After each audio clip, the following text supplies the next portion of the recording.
আগরপাড়া মহাজাতি নগরে এসআইআর আতঙ্কে প্রদীপ কর নামে এক ব্যক্তির মৃত্যুকে কেন্দ্র করে ইতিমধ্যেই রাজনৈতিক তরজা শুরু হয়ে গিয়েছে। আজ পানিহাটিতে মৃত প্রদীপ করের বাড়িতে আসেন তৃণমূলের সাধারণ সম্পাদক অভিষেক বন্দ্যোপাধ্যায়।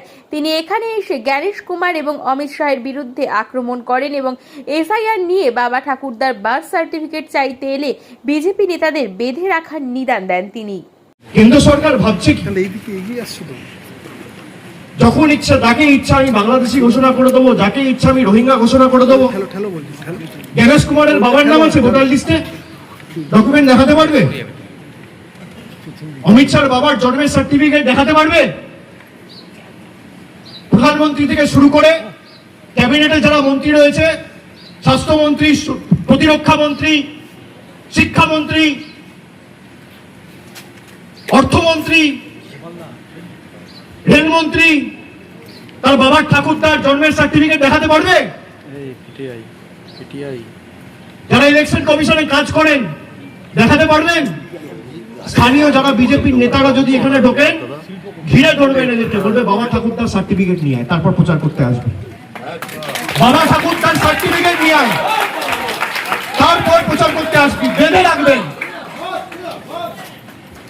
বেঁধে রাখবেন, গাছে পোস্টে বেঁধে রাখবেন, হাত তুলবেন না। আমরা শান্তিতে বিশ্বাস করি। বলবেন সার্টিফিকেট নিয়ে আয়, তারপর তোর দড়ি খুলবো।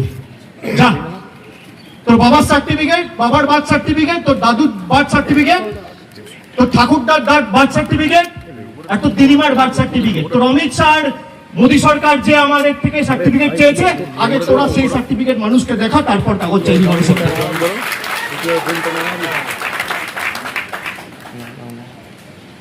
আর কেউ ভয় পাবেন না। 4 তারিখ থেকে এসআইআর এর ইনুমারেশন ফর্ম ডিস্ট্রিবিউট হবে। জায়গায় জায়গায় তৃণমূল কংগ্রেসের ক্যাম্প থাকবে, আপনাদের পাশে দাঁড়াবে তৃণমূল কংগ্রেসের কর্মীরা, অত্যন্ত প্রহরীর মতো আপনার পাশে দাঁড়িয়ে আপনাকে সাহায্য সহযোগিতার হাত বাড়িয়ে দেবে। কেউ ভয় পাবেন না, ভয় পাওয়ার কোনো কারণ নেই। মমতা বন্দ্যোপাধ্যায় না থাকলে ভয় পেতেন, তৃণমূল না থাকলে ভয় পেতেন। যতদিন আমরা আছি নিশ্চিন্তে থাকুন।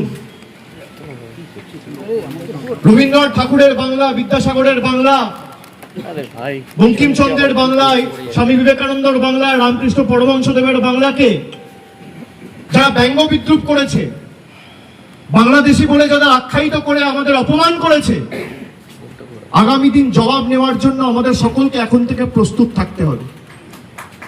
যে কটা ছাইপাস পড়ে আছে, আমি বলছি এরা যদি প্রচার করতে আসে, এদেরকে হিসাব চাইবেন প্রথমে, যে 11 বছর এদের সরকার ক্ষমতায় এই পানিহাটির জন্য, পাশে খড়দার জন্য, ব্যারাকপুরের জন্য কি করেছে। আর সেকেন্ড হচ্ছে বাপ ঠাকুরদার সার্টিফিকেট নিয়ে আসবি, তারপর ভোটের যে কোনো পত্র মানুষকে দিবি। যদি না দিতে পারে বেঁধে রাখবেন, আমি আছি। 4 তারিখ থেকে এসআইআর শুরু হবে।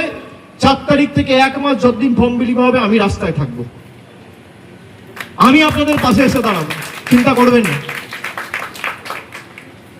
সুতরাং আমি সকলকে বলবো যে আপনারা একেবারে নিশ্চিন্তে থাকুন, ভয় পাবেন না। এলাকার প্রতিবেশী যারা আছে, বন্ধু বান্ধব যারাই ভয়ে আতঙ্কে রয়েছে, তাদেরকে আপনারা বলুন ভয়ের কোনো কারণ নেই।